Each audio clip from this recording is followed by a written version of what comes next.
So I'm not, or at least I haven't been very consistent about using namespaces, except I'm actually quite proud of myself that I used namespaces in these math files, and I used it there, and then in the clock I noticed I used namespaces. But the debug tools, I failed to put the profiler in a namespace. So remember, the purpose of the namespace is just to avoid name clashes. And ideally my whole engine would be in a namespace. But the syntax to do such is kind of heinous. If I go namespace, and let's call it Jamie engine, like so. Then in order to do the profiler, well, let's put that in a nice namespace called profiling, like so. And control end, and now I need to add 2 more curlies down here, and control A, control KF to format all that in. But now, oh, look at that indentation. That's nasty. But that's how we do it. And you may think, well, why don't we just, can't you do this, Jamie? Nope. Java and C# you can do something similar to this, and it makes sense to me. But C++ is like, no, they must actually be nested. And now you're listening to Jamie King, who hates indenting code just to indent it for purposes like these. So I'm just going to skip the whole Jamie engine concept. I do want at least one level of namespace. I'll call it profiling, control A, control KF. But now that I have done that, I need to go to the CPP file, do the same thing, name. Let's do some white space here. Namespace. Oh, this is going to be interesting, because I got these down here, and I don't want to wrap them in a namespace. That's going to make the pound include a little bit interesting. So I think what we'll do is control X this out, put it at the top where it should be, but I don't want a pound included if profiling's not on. So I'm going to go as far as copying this, pasting that check up here, pound end if,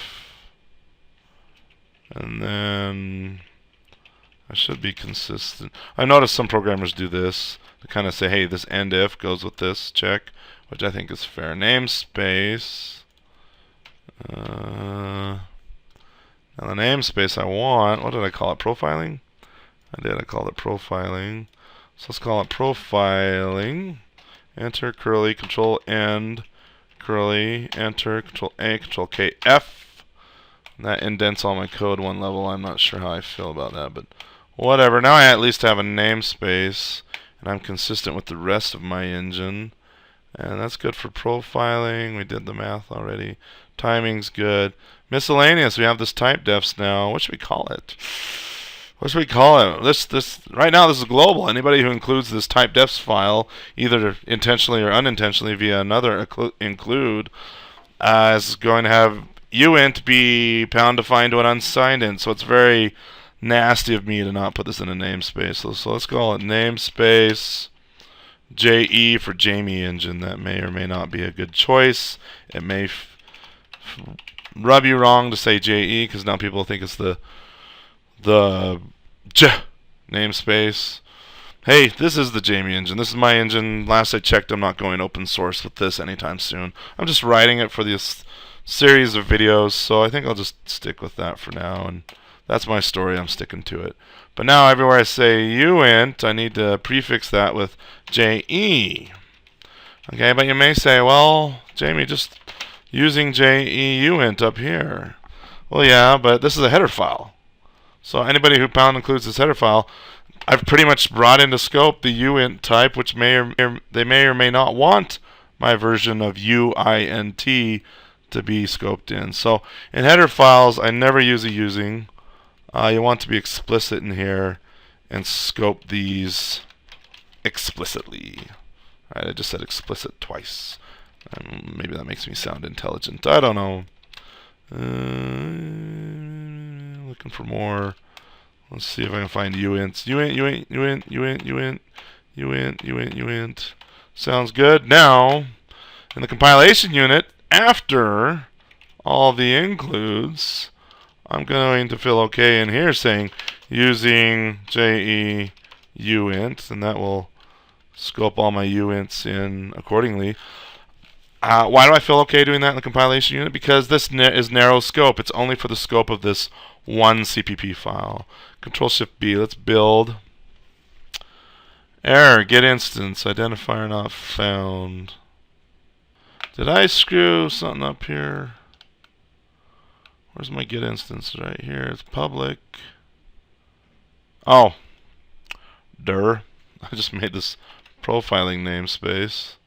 Let me, there we go. That's also another reason to use this macro is now I don't have to do a using at the top of the file. We'll just, the preprocessor will copy and paste profiler with, hey, nice clean namespace, nice class name, and also here's the get instance for the singleton. So there you go. Control-Shift-B, build. Let's see if we get any other errors. Profiler is not, oh. This is the unit test file, right? And in there we poked around and got the max frame samples. So up here at the top in the compilation unit, I'm feeling okay about this.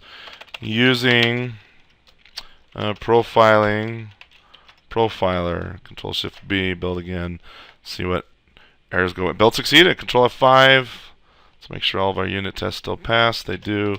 Feeling good. Good time to commit. Sorry that was about a 7-minute video on adding some namespaces and cleaning code up, but I do think that's important. And you'll notice that I'm trying to be as professional as possible, be very strict and very clean, especially since this is kind of a project I know will grow. If you remember from the first video in the video series, the question that I get several times over and over and over and over and over again is, hey Jamie, I want to build a game engine, how do you do it? And I generally choke and die of a heart attack every time I hear that. But here we are, several videos into the playlist, and guess what? It's not a simple task, right? To do it correctly and professionally and cleanly takes a while.